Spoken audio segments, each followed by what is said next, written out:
चलो पहला तो आगळ वधीए। सर्वनामनी सरस मजानी આપણે ચર્ચા કરી એના પ્રકારો વિશેની વાત કરી। હવે ત્યાંથી આપણે આગળ જઈએ। જો નામ એટલે શું તો કે દુનિયામાં રહેલ દરેક વ્યક્તિ વસ્તુ ક્રિયા ગુણ એને ઓળખવા જે શબ્દ વપરાય એને નામ કહેવાય। નામના બદલે જે શબ્દ વપરાય એને શું કહેવાય સર્વનામ।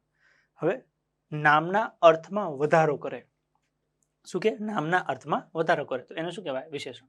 જેમ કે સિમ્પલ હું એવું કહું કે તમારા ઘરની બહાર એક ગાડી છે, તમારા ઘરની બહાર એક ગાડી ઊભી છે તો હું તો લાઇબ્રેરીમાં છું પણ હવે વિચાર ન લે ઘરમાં હોય તો હું વાંધો છે એની બહાર શું છે તો કે ગાડી છે। ઓકે કેવા કલરની હશે તો બધાના મગજમાં અલગ અલગ કલર આવે, કોઈને લાલ, કોઈને કાળો, કોઈને સફેદ। પણ હવે એની જગ્યાએ હું કહું કે બહાર પીળા કલરની એક ગાડી ઊભી છે તો હવે બધાનો કલર કેવો આવે પીળો। તો એક એવો શબ્દ કે જે નામના અર્થમાં વધારો કરે। ગાડી એ નામ છે એની જગ્યાએ પીળી ગાડી તો પીળી શબ્દ શું બની ગયો વિશેષણ। નામના અર્થમાં વધારો કરે તો એને શું કહેવાય વિશેષણ। નામના અર્થમાં શું કરે વધારો વિશેષણ। જે વાક્યના નામપદના અર્થમાં વધારો કરે છે એટલે કે અર્થમાં વિશેષતા લાવવા પ્રયોજાય તો તેને શું કહેવાય વિશેષણ। શું કહેવાય સાવ સિમ્પલ ભાષામાં ઓકે નામના અર્થમાં વધારો કરે તો એને કહેવાય વિશેષણ। નામના અર્થમાં વધારો કરે તો એને શું કહેવાય વિશેષણ। સરસ મજાના બે શબ્દ છે, એક છે વિશેષણ અને એક છે વિશેષ્ય। અથવા તો જે શબ્દ પ્રાણી કે પદાર્થના ગુણ કે ક્રિયાને દર્શાવે તેના અર્થમાં વધારો કરે તો એને શું કહેવાય વિશેષણ। જે શબ્દ એટલે કે પદ પ્રાણી કે પદાર્થના ગુણ કે ક્રિયાને ઓળખાવે અને એમાં શું કરે વધારો દર્શાવી અને તેના અર્થમાં શું કરે વધારો તો તેને શું કહેવાય વિશેષણ કહેવાય છે। અથવા જ્યારે નામનો વિશેષ ગુણધર્મ દર્શાવતો હોય ત્યારે વિશેષણ ઉપયોગી નીવડે છે। જ્યારે નામનો વિશેષ ગુણધર્મ દર્શાવતો હોય ત્યારે વિશેષણ ઉપયોગી નીવડે છે। હાવ સિમ્પલ આટલું છે। નામના અર્થમાં વધારો કરે તો એને કહેવાય વિશેષણ। કંઈક વિશેષ એડ કરે, ઇંગ્લિશમાં આપણે કહીએ છીએ ને એડજેક્ટિવ। એડ એટલે કંઈક ઉમેરવું, શેમાં ઉમેરવું નામના અર્થમાં। નામના અર્થમાં કંઈક વિશેષ ઉમેરે તો એને આપણે શું કહીશું વિશેષણ। બે સરસ મજાના શબ્દ છે, એક છે વિશેષણ અને એક છે વિશેષ્ય। એક એક્ઝામ્પલ જોઈએ। ચતુર માણસ। માણસ કેવો છે તો કે ચતુર છે તો કે ચતુર કાગડો જોયો, ચતુર શિયાળ જોયો, ચતુર માણસ હા મારે જેવો ચતુર માણસ। તો અહીંયા ચતુર શબ્દ છે એ શું કે છે વિશેષણ છે કે જે નામના અર્થમાં વધારો કરે છે। માણસ કેવો તો ચતુર, આની જગ્યાએ ડફળ માણસ હોય, બોઘો માણસ હોય, જાડો માણસ હોય, ઊંચો માણસ હોય, થીમણો માણસ હોય, પતલો માણસ હોય તો આ માણસ છે એ શું છે નામ છે। આ શબ્દ છે એ એના અર્થમાં શું કરે છે વધારાની માહિતી એડ કરે છે તો એને કહેવાય વિશેષણ। તો નામના અર્થમાં વધારો કરે એને વિશેષણ કહેવાય। વિશેષણ જેના માટે વપરાયું હોય એને વિશેષ્ય કહેવાય। ફરીથી એકવાર નામના અર્થમાં વધારો કરે તો એને શું કહેવાય વિશેષણ। હવે વિશેષણ જેના અર્થમાં વધારો કરે છે એ નામ છે એને શું કહેવાય વિશેષ્ય। જેમ કે હું એવું કહું કે લુચ્ચું શિયાળ, કેવું લુચ્ચું શિયાળ તો શિયાળ એ નામ છે, લુચ્ચું એનું વિશેષણ છે। તો વિશેષણ કોના માટે વપરાયું શિયાળ માટે તો શિયાળને કહેવાય વિશેષ્ય। હજી એક એક્ઝામ્પલ લઈએ, સુંદર છોકરી તો સુંદર છે એ શું છે વિશેષણ, છોકરી શું કહેવાય વિશેષ્ય। વિશેષણ જેના માટે વપરાયું હોય એ નામપદને આપણે શું કહેશું વિશેષ્ય અને જે નામના અર્થમાં વધારો કરે તો એને શું કહેવાય વિશેષણ। તો સરસ મજાના બે શબ્દ તમારા મગજમાં સેટ થવા જોઈએ, વિશેષણ અને વિશેષ્ય। જે નામના અર્થમાં વધારો કરે એને વિશેષણ કહેવાય, વિશેષણ જેના માટે વપરાયું હોય એને કહેવાય વિશેષ્ય। જે શબ્દ નામના અર્થમાં વધારો કરે તો તેને શું કહેવાય વિશેષણ કહે છે। જે શબ્દ નામના અર્થમાં વધારો કરે તો એને શું કહેવાય વિશેષણ કહે છે। વિશેષણ જે નામ માટે વપરાયું હોય તે નામને વિશેષ્ય કહે છે। સરસ મજાના બે શબ્દ થઈ ગયા વિશેષણ અને વિશેષ્ય। જે શબ્દ નામના અર્થમાં વધારો કરે તો તેને શું કહેવાય વિશેષણ કહેવાય છે। વિશેષણ જે નામ માટે વપરાયું હોય તે નામને આપણે શું કહેશું વિશેષ્ય। એટલે એક શબ્દ થયું વિશેષણ અને એક શબ્દ થયો વિશેષ્ય। નામના અર્થમાં વધારો કરે તો એને કહીશું વિશેષણ, વિશેષણ જેના માટે વપરાયું હોય એને કહીશું વિશેષ્ય। વિશેષ્ય એટલે ટૂંકમાં નામ અથવા તો સંજ્ઞા અને એમાં વધારો કરે તો એને શું કહેવાય વિશેષણ। જેમ કે દયાળુ રાજા તો રાજા છે એ નામ છે એટલે કે વિશેષ્ય, દયાળુ એ શું છે વિશેષણ। સુંદર ફૂલ તો ફૂલ છે એ નામ છે એટલે કે વિશેષ્ય, સુંદર છે એ વિશેષણ। વિશેષણના પ્રકાર વિશેષણના સામાન્ય રીતે અલગ અલગ 3 રીતે પ્રકાર પડે. એક સ્વરૂપના આધારે પ્રકાર પડે છે, અર્થના આધારે પ્રકાર પડે છે અને સ્થાનના આધારે પ્રકાર પડે છે. એક છે સ્વરૂપના આધારે વિશેષણના પ્રકાર, એમાં એક છે સ્વરૂપના આધારે, બીજું છે એના અર્થ પ્રમાણે એટલે અર્થના આધારે, અને ત્રીજું છે એના સ્થાનના આધારે. વિશેષણના અલગ અલગ 3 રીતે પ્રકાર પડે છે. એક છે એના સ્વરૂપના આધારે, બીજું છે એના અર્થ પ્રમાણે એટલે કે અર્થના આધારે, અને ત્રીજું છે સ્થાનના આધારે એટલે કે એના સ્થાન પ્રમાણે. વિશેષણના કેટલી રીતે પ્રકાર પડ્યા? 3 રીતે. એક છે સ્વરૂપના આધારે, બીજું છે અર્થના આધારે અને ત્રીજું છે સ્થાનના આધારે. હવે એમાં સૌથી પહેલું છે સ્વરૂપના આધારે. સ્વરૂપના આધારે વિશેષણના 2 પ્રકાર પડે. એક છે વિકારી અને બીજું છે અવિકારી. કેવા કેવા? એક છે વિકારી વિશેષણ અને બીજું છે અવિકારી વિશેષણ. આપણે નામમાં વિકારી અવિકારી જોયા ગયા, એની એ જ વસ્તુ અહીંયા આપણે જોવાની છે. વિકારી એટલે કે ફેરફાર થાય અને અવિકારી એટલે કે ફેરફાર ન થાય. જેમ કે સુંદર છોકરી, સુંદર છોકરો, તો છોકરી છોકરો લિંગ બદલ્યું પણ સુંદરમાં કોઈ ફેરફાર થયો નહીં, તો એને શું કહેવાય? અવિકારી. જાડો છોકરો, જાડી છોકરી, જાડો જાડી, છોકરો ને છોકરી ફેરફાર થયા તો જાડો જાડી ફેરફાર થયું, ફેરફાર થાય તો એને શું કહેવાય? વિકારી. જ્યારે વિશેષ્યનું લિંગ અથવા વચન બદલે અને ફેરફાર થાય તો એ વિકારી બની જાય, ફેરફાર ન થાય તો એ અવિકારી બની જાય. આમાં ક્યાંય ગોખવાની જરૂર પડતી નથી, બહુ સરળ છે, મજા આવે એવું છે. અહીંયા ખાલી કોન્સેપ્ટ ક્લિયર કરું, પછી આપણે ડિટેલમાં જોઈએ છીએ કે ભાઈ વિશેષણના 3 રીતે પ્રકાર પડ્યા. એક છે સ્વરૂપના આધારે, અર્થ પ્રમાણે અને સ્થાનના આધારે. તો એમાંથી આપણે જોયું કે સ્વરૂપના આધારે 2 પડ્યા, વિકારી અને અવિકારી. વિકારી એટલે ફેરફાર થાય, અવિકારી એટલે ફેરફાર ન થાય. અર્થના આધારે સૌથી પહેલું આવે ગુણવાચક. ગુણવાચકમાં ગુણ દર્શાવે. મને રંગીન ફૂલ ગમે છે, તો કેવું ફૂલ ગમે છે? રંગીન. તે છોકરો જાડો છે, કેવો છે? જાડો. ગુણ દર્શાવે તો એને કહેવાય ગુણવાચક વિશેષણ. સાર્વનામિક વિશેષણ, આગળ જે આપણે સર્વનામમાં જોઈ ગયા છે, હું, તું, તે, તું, એ બધા. સંખ્યાવાચક વિશેષણ, સંખ્યા દર્શાવે. અમારા વર્ગમાં 50 વિદ્યાર્થી બેઠા છે, કેટલા? 50, તો સંખ્યા દર્શાવે છે. પરિમાણ અથવા તો પ્રમાણ અથવા તો માપ દર્શાવે. મને થોડુંક ઘી આપો ને, તો કેટલું? તો કે થોડુંક, તો માપ દર્શાવે એટલે એને કહેવાય પરિમાણવાચક. પછી આપ્યું છે દર્શક વિશેષણ. દર્શક એટલે દર્શાવે, આ, એ, તે, પેલું જે સર્વનામમાં છે એનું એ જ અહીંયા આવે છે. પ્રશ્નવાચક વિશેષણ, પ્રશ્ન પૂછવા માટે વપરાય. સજીવ હોય તો કોણ, કયું? નિર્જીવ હોય તો શું? પછી છે સાપેક્ષ અથવા તો સંબંધક વિશેષણ. સાપેક્ષ એટલે કે સ વત્તા અપેક્ષ, એક શબ્દને બીજા શબ્દની જરૂર પડે તો એને કહેવાય સાપેક્ષ. જે, તે, જ્યારે, ત્યારે, જેવું તેવું, જેનું તેનું, જેટલું તેટલું, એ બધું શું કહેવાય? તો કે સાપેક્ષ. પછી સ્થાનના આધારે 2 પ્રકાર પડે. એક છે અનુવાદ્ય વિશેષણ અને બીજું છે વિધેય. અનુવાદ્ય અને બીજું છે વિધેય વિશેષણ. સાવ સિમ્પલ છે. અનુવાદ્ય અને વિધેયમાં ફેર શું પડે? તો કે 2 શબ્દ આપણે જોયા, એક વિશેષણ અને એક વિશેષ્ય. જ્યારે વિશેષણ પહેલા હોય ત્યારે એ અનુવાદ્ય કહેવાય, જ્યારે વિશેષણ પાછળ હોય ત્યારે એ વિધેય કહેવાય. જેમ કે મને રંગીન ફૂલ ગમે છે, મને રંગીન ફૂલ ગમે છે, તો ફૂલની પહેલા વિશેષણ આવ્યું રંગીન, વિશેષણ પહેલા છે તો એને કહીશું અનુવાદ્ય. પેલું ફૂલ સુંદર છે, પેલું ફૂલ સુંદર છે, તો ફૂલ પહેલા છે, સુંદર ક્યાં છે? પાછળ. વિશેષણ પાછળ છે તો એને આપણે કહીશું વિધેય.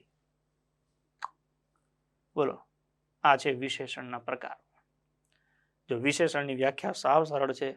નામના અર્થમાં વધારો કરે એને કહેવાય વિશેષણ. અલગ અલગ 3 રીતે પ્રકાર પડે. સ્વરૂપના આધારે, અર્થ પ્રમાણે અને સ્થાનના આધારે. સ્વરૂપના આધારે 2 પ્રકાર પડે, વિકારી અને અવિકારી. ફેરફાર થાય તો વિકારી, ના થાય તો અવિકારી. છેલ્લે સ્થાનના આધારે 2 પ્રકાર પડે. જો વિશેષણ પહેલા હોય તો અનુવાદ્ય, વિશેષણ પાછળ હોય તો વિધેય. હવે બાકી વધ્યું એ અર્થના આધારે. જેમ કે ગુણ દર્શાવે તો ગુણવાચક, સર્વનામ દર્શાવે તો સાર્વનામિક, સંખ્યા દર્શાવે તો સંખ્યાવાચક, પરિમાણ અથવા માપ જથ્થો દર્શાવે તો પરિમાણવાચક. ઓકે, દર્શક હોય તો દર્શાવે, દર્શક વિશેષણ. પ્રશ્ન પૂછવા માટે વપરાય તો પ્રશ્નવાચક કહેવાય, અને એક શબ્દને બીજા શબ્દની અપેક્ષા રહે તો એને કહેવાય સાપેક્ષ. ખ્યાલ આવે છે પેલા? તો સરસ મજાનો કોન્સેપ્ટ આપણે હવે ધીમે ધીમે આપણે એને આગળ જતા જઈએ, એક એકને સમજતા જઈએ. વિશેષણના પ્રકાર સ્વરૂપના આધારે બે પ્રકાર પડે. જે વિશેષણના રૂપમાં નામની જાતિ અને વચન પ્રમાણે ફેરફાર થાય અથવા ન થાય તેના આધારે વિશેષણના બે પ્રકાર પડે. જો ફેરફાર થાય તો વિકારી, ના થાય તો અવિકારી. વિકારી વિશેષણ અને બીજું છે અવિકારી વિશેષણ. જે નામ છે એનું લિંગ બદલાય અથવા તો એનું વચન બદલાય અને ફેરફાર થાય કા ના થાય. થાય તો વિકારી, ના થાય તો અવિકારી. ये कैसे देखते हैं ऐसे. विकारी विशेषण फेरफार થાય.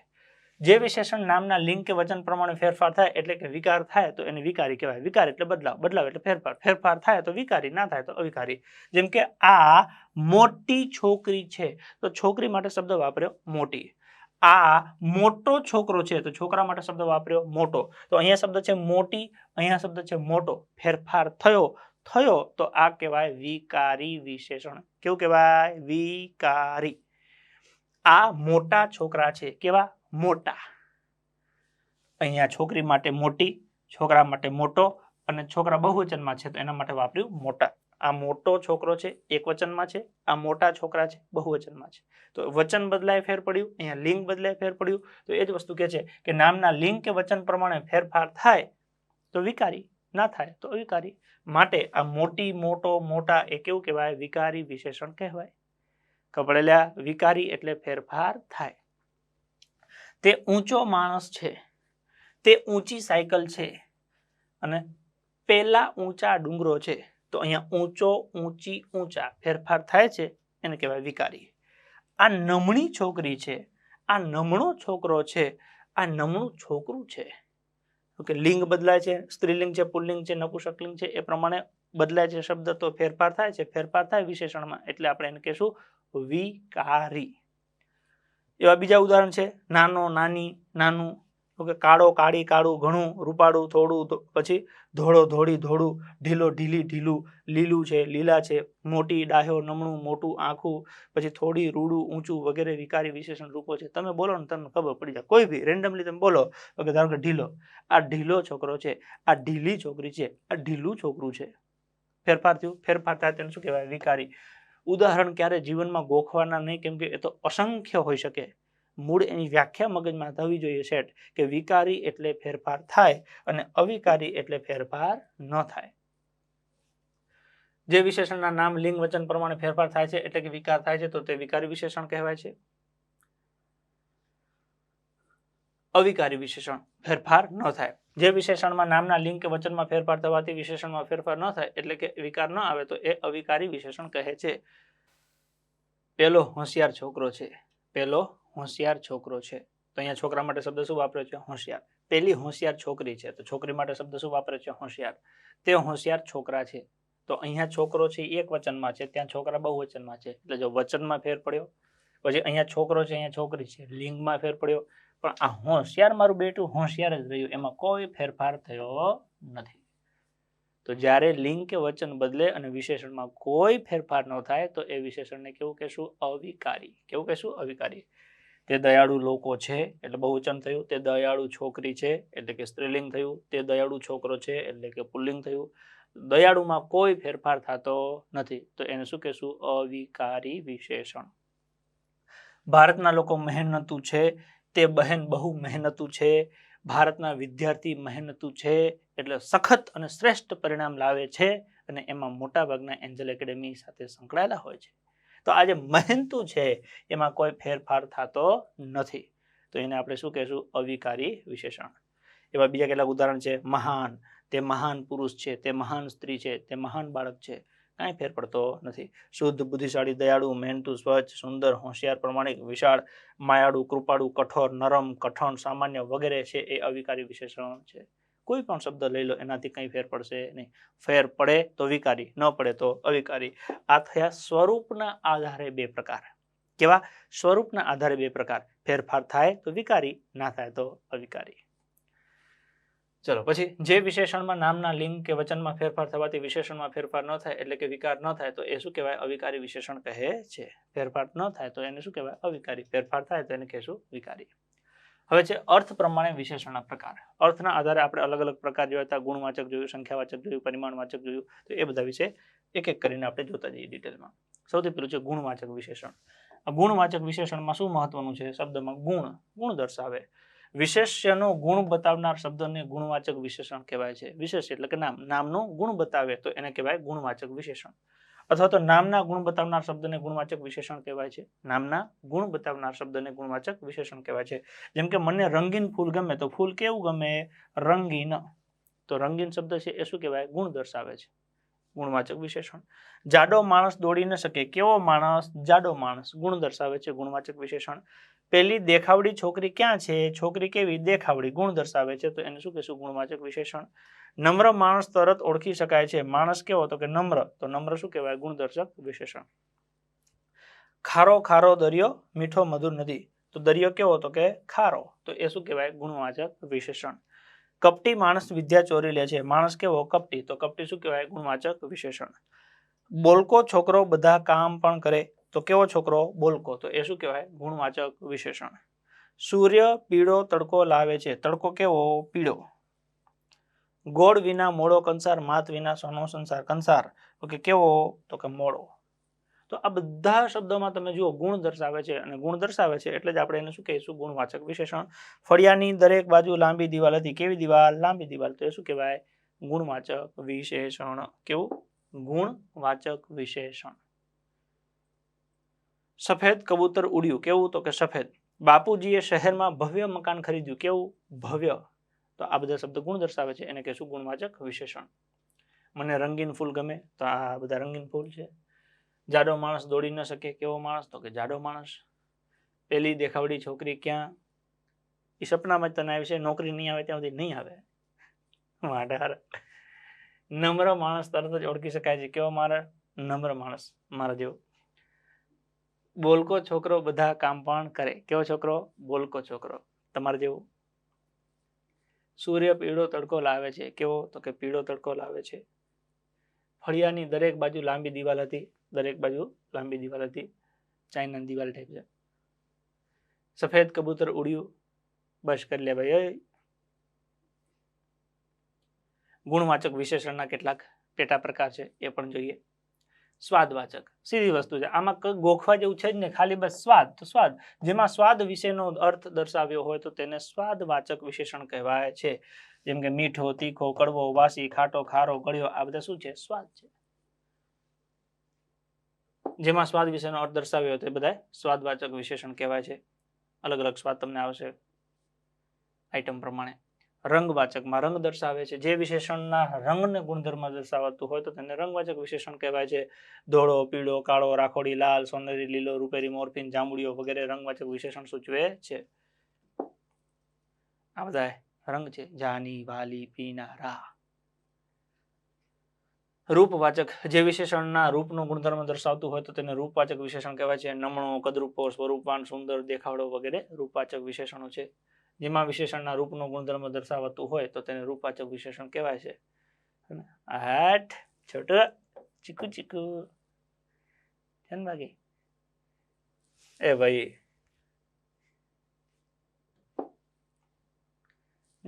લજામણી, ખબર છે? અડીએ ને એના બધા પાન બીડાઈ જાય, વિજ્ઞાનમાં આવે. આકારવાચક, જેમાં આકાર અંગેના વિશેષ ગુણ દર્શાવવામાં આવેલા હોય તો તેને આકારવાચક વિશેષણ કહેવાય છે. ગોળ, લંબગોળ, અર્ધગોળ, ત્રિકોણ, ચોરસ, નળાકાર વગેરે આકારવાચક વિશેષણ સૂચવે છે. ક્યાં ક્યાં? ગોળ, લંબગોળ, અર્ધગોળ, ત્રિકોણ, ચોરસ, નકાર વગેરે આકારવાચક વિશેષણ છે.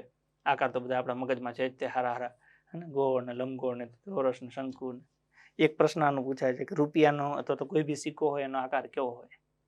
કોઈ પણ સિક્કો હોય ને એનો આકાર કેવો હોય? બોલો જવાબ, આમાંથી પસંદ કરી લ્યો. ગોળ હોય, નળાકાર હોય, શંકુ આકાર હોય, નળાકાર હોય. કોઈ પણ સિક્કો હોય ને કેવો હોય? નળાકાર. પાઇપ હોય ને, પાઇપ ગોળ, એ નળાકાર હોય. આવી રીતના નળાકાર. એક ઉપર બીજો, બીજા ઉપર ત્રીજો, એમ 10, 15, 20, 25 સિક્કા તમે રાખો તો આખી થપ્પી થાય. એ થપ્પી કેવી હોય? નળાકાર. પેલું નાનું નળાકાર હોય. એટલે પ્રશ્ન પૂછે તો ધ્યાન રાખવું. અમુક આમાં શંકુ કીએ, એમ થાય એની બોચી પકડીને ખંખેરી નખાય. સ્વભાવવાચક, જેમાં સ્વભાવ વિશે વિશેષ માહિતી પ્રદાન કરવામાં આવી હોય તો સ્વભાવવાચક કહેવાય છે. જેમ કે માયાળુ, દયાળુ, લુચ્ચો, લોભી, ઈમાનદાર, ક્રોધી, પ્રેમાળ વગેરે સ્વભાવવાચક વિશેષણ સૂચવે છે. આમાંથી બધા આપણામાં હોય છે. મારા માના કરતા હજી થોડા 10 વાર વધારે છે તમારા પ્રમાણે. હે કદવાચક, જેમાં વિશેષણના કદ વિશેની માહિતી આપેલી હોય તો એને કદવાચક વિશેષણ કહેવામાં આવે છે. જાડો, પાતળો, ઠીંગણો, પહાડી, લંબુસ, ગટિયું, ઠીંગુજી આપણે કહીએ ને, એ ટેણી કહીએ. તો આ બધા કદ દર્શાવે છે. જો આમાં ક્યાંય તમને અઘરું લાગ્યું, સ્વાદમાં સ્વાદ આવે, રંગમાં રંગ આવે, આકારમાં આકાર આવે, પછી કે ગુજરાતી ખબર નહીં પડતી, ના ખબર પડે એવું શું લ્યા? લે આ ગટિયું કહેવાય, લંબુજી કહેવાય, પેલું જાડિયું કહેવાય છે ને. શું નામ આનું? જાડુ પતલું, બસ મોટું પતલું. હા, એ જ ધંધો કર્યો છે અત્યાર સુધી, મોટું પતલું. એકને મૂકતા નથી. ગમે ફોટા આવે તો જાણે કેમ પોતે બનાવતા હોય. હવે બસ કરો લ્યા, હવે ફોકસ કરો કન્ટેન્ટ ઉપર. સાર્વનામિક વિશેષણ સર્વનામ સાથે સંકળાયેલું હોય. સર્વનામ વિશેષણ તરીકે પ્રયોજાયું હોય ત્યારે તેને સાર્વનામિક વિશેષણ કહે છે. આ સાંભળીને ખલીફાને એ લોભી દરબારી વિશે દુઃખ થયું. હવે આની જગ્યાએ સમજો વાર્તા હશે કે વાર્તા સાંભળીને ખલીફાને એ લોભી દરબારી વિશે, તો વાર્તાની જગ્યાએ શબ્દ શું આવ્યું? આ. તો એ શબ્દ થઈ ગયો સર્વનામ. તો સાર્વનામિક વિશેષણ. પછી છે આ કોઈ સાણો માણસ જણાય છે. કોઈ સાણો, કોણ? તો કે આ. તો એ થઈ ગયું સાર્વનામિક વિશેષણ. હું કશી આજ્ઞા કરવા માંગતો નથી. કોણ? તો કે હું. સાર્વનામિક વિશેષણ. એવો તે શો ધડાકો ભયંકર હતો? તો તે. એવો તે શો ધડાકો ભયંકર હતો. મને તે સારો ન લાગ્યો. કોણ? તો કે તે. હજી સુધી કોઈને સારો નથી લાગ્યો કે મને તે સારો ન લાગ્યો. કોણ? તો કે તે. તો જો આ છે, હું છે, તે છે, આ બધા શું કહેવાય? સાર્વનામિક વિશેષણ કહેવાય. આ, હું, અમે, તમે, તેઓને, તે, તેણી, તેઓ વગેરે સાર્વનામિક વિશેષણ કહેવાય. ઘણી વખત આપણને મનમાં કન્ફ્યુઝન થાય કે આવું વાક્ય આવે તો પછી અમારે શું લખવું? વિશેષણ લખવું કે સર્વનામ લખવું? હવે 2 મિનિટ તમે જોઈને તમને એવું તરત શંકા જતી હોય શું લખવું, તો જે પેપર કાઢે ને એની 20-20 વર્ષ 25-25 વર્ષનો અભ્યાસ કરેલો હોય, એટલો અનુભવ હોય, એમને ખબર પડતી હોય. ઓપ્શન એવું આપે નહીં. વિશેષણમાં વિશેષણના ઓપ્શન આવે, સર્વનામમાં સર્વનામના ઓપ્શન આપે કે કયું સર્વનામ છે, કયું વિશેષણ છે. ખ્યાલ પડે? એટલે એવું ખોટું ગભરાવાનું નહીં. અને ઇનકેસ કદાચ એવું લાગે કે 2 ઓપ્શનમાં આવ્યા, 2 ઠોકવા નથી, 2 સાચા આપશે. ઘણી વખત એવું બને ઓપ્શનમાં બી અને ડી બંને સાચા જે લખ્યું હોય. કઠણાઈ હોય તમે સી લખીને આવ્યા હોય, આ 2 તો કે હરખા લાગે, કંઈક નવું કરીએ. સ્પ્રાઇટ પી સ્પ્રાઇટ. સંખ્યાવાચક વિશેષણ. હવે આમાં કાંઈ નવું નથી. સંખ્યામાં શું એટલે સંખ્યા દર્શાવે. કેવી રીતે? જે વિશેષણ વિશેષણની સંખ્યા દર્શાવે તેને સંખ્યાવાચક વિશેષણ કહેવાય છે. અમારા ક્લાસમાં 50 વિદ્યાર્થી છે, 50 શું કહેવાય? સંખ્યાવાચક વિશેષણ. પછી ક્રિશિવે પરીક્ષામાં પ્રથમ સ્થાન મેળવ્યું, તો કયું સ્થાન મેળવ્યું? પ્રથમ. તો શું કહેવાય? સંખ્યાવાચક વિશેષણ. વિજયભાઈ 9મા ધોરણને ભણાવે છે. બોલો, 9 ધોરણ પાસ વિજયભાઈ 9મા ધોરણને ભણાવે છે, તો સંખ્યા એ 9મા ધોરણને, એને કહેશું સંખ્યાવાચક વિશેષણ. ઈશ્વરે ઘણી ચા પીધી. બસ પીધે રાખો. કેટલી? તો કે ઘણી. બધા વિદ્યાર્થીઓ એન્જલ ડિજિટલ ક્લાસમાં જોડાય છે. કેટલા? તો કે બધા. જોડાવો જોડાવો, જલ્દી જોડાવો. જે જોડાઈ ગયા છે એ બીજા મિત્રોને જોડશે. મેં તમને 2.5-3 ગણા રૂપિયા આપેલા છે. કેટલા? 2.5-3 ગણા. મેં ડઝન કેળા રવિને આપ્યા છે. કેટલા? ડઝન. તો જો 50, પ્રથમ, 9માં, ઘણી, બધા, 2.5-3 ડઝન, આ બધું સંખ્યા દર્શાવે છે. અમુકમાં ક્યાંક સ્પષ્ટ છે, અમુકમાં ક્યાંક અસ્પષ્ટ છે, પણ કહેવાય ખરું સંખ્યા. સેંકડો વર્ષો પહેલા આદિમાનવ પૃથ્વી પર રહેતા હતા. કેટલા? સેંકડો વર્ષો પહેલા. સંખ્યાવાચક. જે વિશેષણ વિશેષણની સંખ્યા દર્શાવે છે તેને સંખ્યાવાચક વિશેષણ કહેવાય. 1 2 3 4 5 6 7 8 9 એવું પણ હોઈ શકે, અથવા તો અન્ય ઘણા એવું પણ હોઈ શકે. હવે એમાં નિશ્ચિત સંખ્યાવાચક એવો શબ્દ વાપર્યો છે કે ભાઈ જે વિશેષણ વિશેષણની નિશ્ચિત સંખ્યા દર્શાવે તો તેને નિશ્ચિત સંખ્યાવાચક વિશેષણ કહેવાય છે. જેમ કે પૂર્ણ સંખ્યા દર્શાવતા વિશેષણો 1 2 3 4 અથવા તો 200 300 પૂર્ણ ફિક્સ જ હોય. 1 2 3 100 આપણને ખબર પડી જાય. ક્રમવાચક. પહેલું, છેલ્લું, 10મું, વચ્ચે, આ બધું ક્રમ દર્શાવે છે.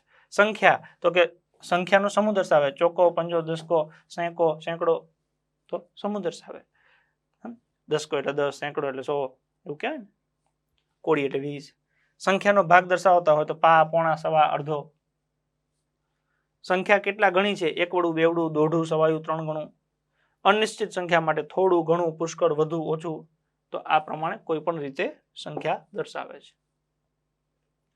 પૂર્ણ સંખ્યા દર્શાવતા હોય તો એ પ્રમાણે આપણે કીધું 1 2 3 100 200 આવી રીતના આપણે ગણી શકીએ, આપણને ખબર પડી જાય. ક્રમવાચકમાં પહેલું છેલ્લું એ પણ આપણને ખબર પડી જાય. સંખ્યાનો સમૂહ દર્શાવે છે તો આખું જૂથ હોય, આવી રીતના ઝુમખું હોય. ડઝન હોય તો ડઝનમાં 12 હોય. સંખ્યાનો ભાગ દર્શાવતા હોય પા, પોણો, સવા, અડધો, તો એ પણ આપણને ખબર પડી જાય. અડધો છે, પછી 2/4 ચોથો ભાગ કહેવાય, પા, પોણો, 75%. અનિશ્ચિત સંખ્યા દર્શાવે થોડું ઘણું, આમાં કઈ ખબર પડે. આકાશમાં ઘણા તારા છે, કેટલા, ઘણા, ગણ્યા ગણાય નહીં, વીણ્યા વીણાય નહીં, આકાશમાં સમાય નહીં, એવું કહેવાય. પછી આવે છે પરિમાણ, પ્રમાણ અથવા તો માપવાચક વિશેષણ. જો મજા આવશે, બંનેમાં થોડું કન્ફ્યુઝન પણ થશે, પણ આપણે એને સોલ્વ કરી નાખીશું. શેમાં? તો કે સંખ્યામાં અને પરિમાણમાં.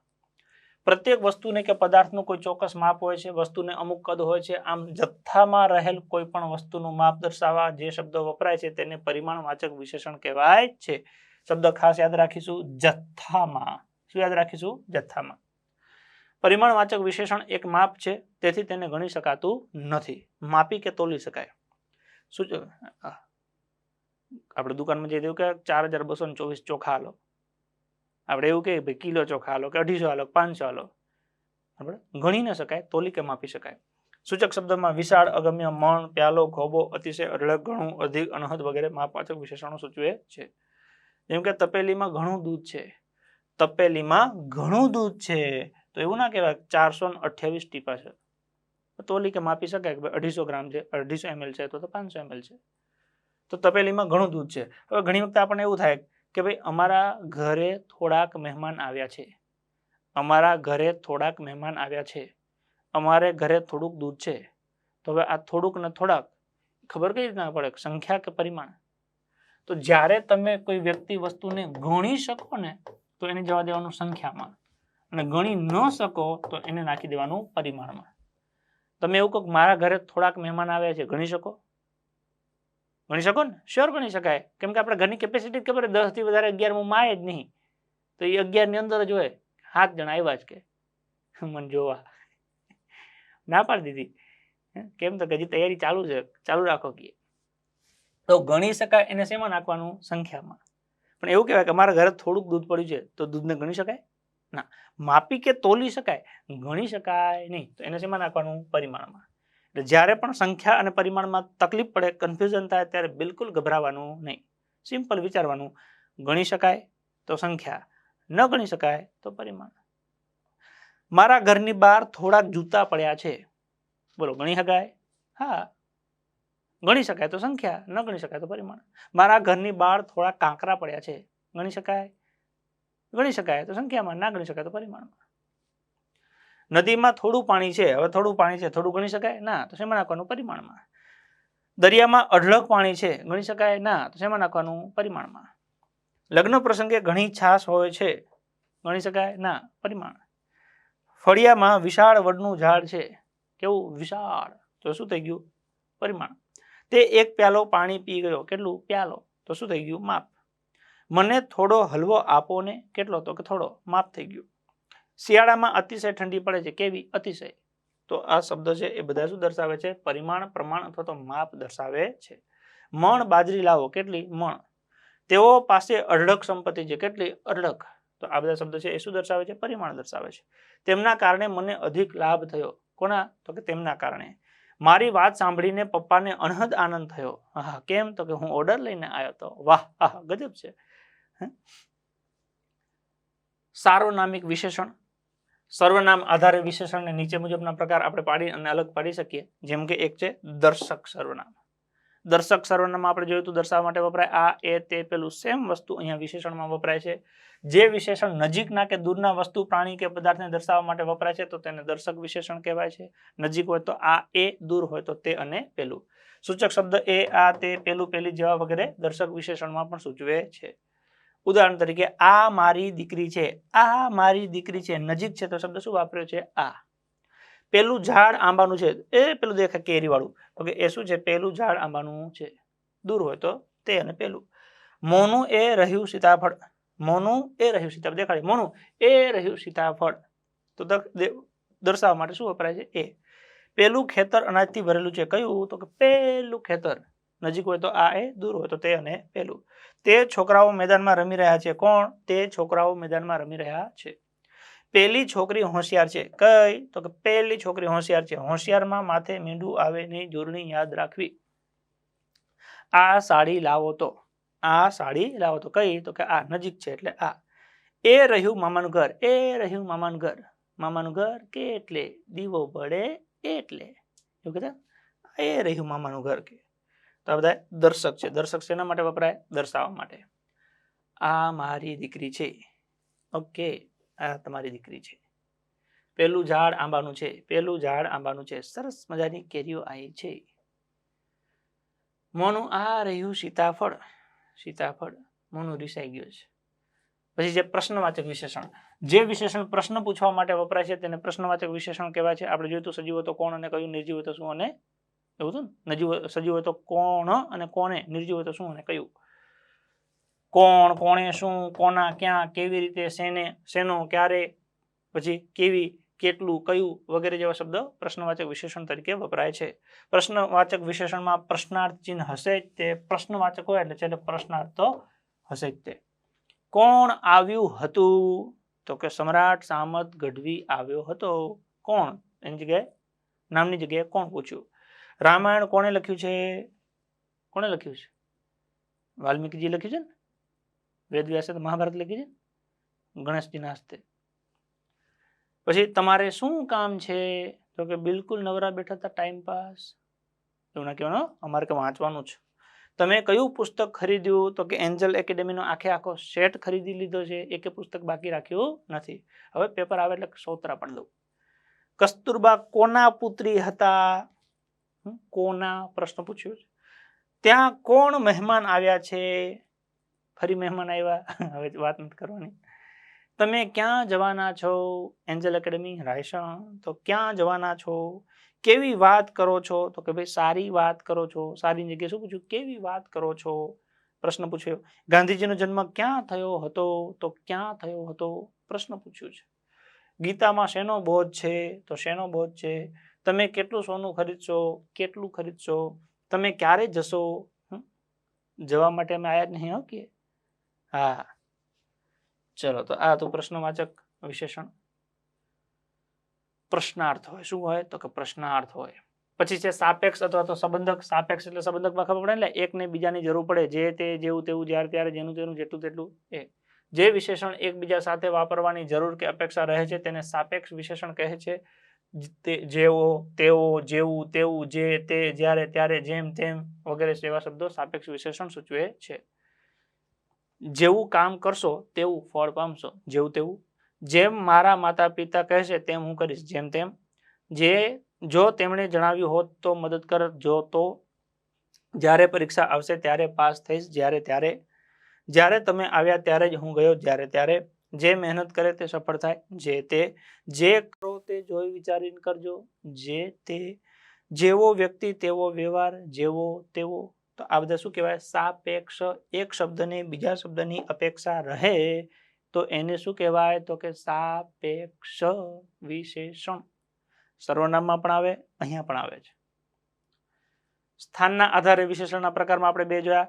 એક અનુવાદ્ય અને એક છે વિધેય. એ પણ જોઈ લઈએ. અનુવાદ્ય વિશેષણમાં વિશેષણ પહેલા હોય, વિશેષ્ય પાછળ હોય. વિશેષણ પહેલા હોય, વિશેષ્ય પાછળ હોય. જ્યારે વિશેષણને નામની આગળ મૂકવામાં આવે છે ત્યારે તે વિશેષણને અનુવાદ્ય વિશેષણ કહેવાય છે. આમાં કોઈ લોજિક છે નહીં. વિશેષણ પહેલા હોય તો અનુવાદ્ય કહેવાય. તે પ્રમાણિક માણસ છે. માણસની પહેલા વિશેષણ છે પ્રમાણિક એટલે અનુવાદ્ય. ત્યાં દયાળુ સંસારીઓ છે, સંન્યાસી છે. સંન્યાસી કેવા? તો કે દયાળુ. વિશેષણ પહેલા છે, અનુવાદ્ય. તે ગામના પૈસાદાર વ્યક્તિ છે. વ્યક્તિ કેવા છે? તો કે પૈસાદાર. વિશેષણ પહેલા છે એટલે અનુવાદ્ય કહેશું. મારી રળિયામણી વાડી આ રહી. વાડી કેવી? તો કે રળિયામણી. વિશેષણ પહેલા છે. મને રંગીન ફૂલ ગમે. ફૂલ કેવું? તો કે રંગીન. વિશેષણ પહેલા છે એટલે અનુવાદ્ય કહેશું. જુઓ સફેદ કબૂતર ઉડ્યું. કબૂતર કેવું? તો કે સફેદ. વિશેષણ પહેલા છે એટલે અનુવાદ્ય કહેશું. જ્યારે વિશેષણ પહેલા મૂકવામાં આવે ત્યારે એને અનુવાદ્ય વિશેષણ કહેવામાં આવે છે. ત્યાં દયાળુ સંન્યાસી હતા. આહાહા, પરમ કૃપાળુ પ્રમાણિક માણસ. એને શું જુઓ? મને જોઈ લો. તે ગામના પૈસાદાર વ્યક્તિ છે. તમે. વિધેય વિશેષણ. અનુવાદ્યમાં વિશેષણ પહેલા હતું, વિધેયમાં વિશેષણ પાછળ હોય. નામ પહેલા હોય, વિશેષણ પાછળ હોય તો એને શું કહેવાય? વિધેય. એ ગોખવા નહીં લ્યા. અનુવાદ્યમાં અ આવે, વિધેયમાં શું આવે તો કે વી આવે. તો પહેલા અ આવે, સ્વર અને વ્યંજન આપણે શીખી ગયા ને. તો અનુવાદ્ય પહેલા અને વિધેય પછી. ઓકે, અનુવાદ્ય પહેલા આવે એટલે કે વિશેષણ પહેલા આવે, વિધેય પછી આવે એટલે કે વિશેષણ પછી આવે. એટલે ક્યારે ભૂલાશે નહીં. જ્યારે વિશેષણ નામના પછી આવે છે ત્યારે તે વિશેષણને વિધેય વિશેષણ કહેવાય છે. તે વ્યક્તિ ઈમાનદાર છે, વ્યક્તિ કેવી છે? ઈમાનદાર. વિશેષણ ક્યાં છે? પાછળ છે. આ વિદ્યાર્થી હોશિયાર છે, હોશિયાર ક્યાં છે તો કે પાછળ, વિશેષણ પાછળ છે એટલે વિધેય. સંન્યાસીઓ દયાળુ હોય છે તો દયાળુ વિશેષણ ક્યાં છે? પાછળ, તો એને શું કહેશું? વિધેય. પેલું મકાન સુંદર છે, મકાન સુંદર ક્યાં છે તો કે પાછળ. ગાંધીનગર રળિયામણું છે, ગાંધીનગર રળિયામણું છે, તો રળિયામણું શું છે? વિશેષણ ક્યાં છે? પાછળ, તો એને શું કહેશું? વિધેય. ભારતના લોકો મહેનતુ છે, મહેનતુ ક્યાં છે? પાછળ, તો એને શું કહેશું આપણે? વિધેય.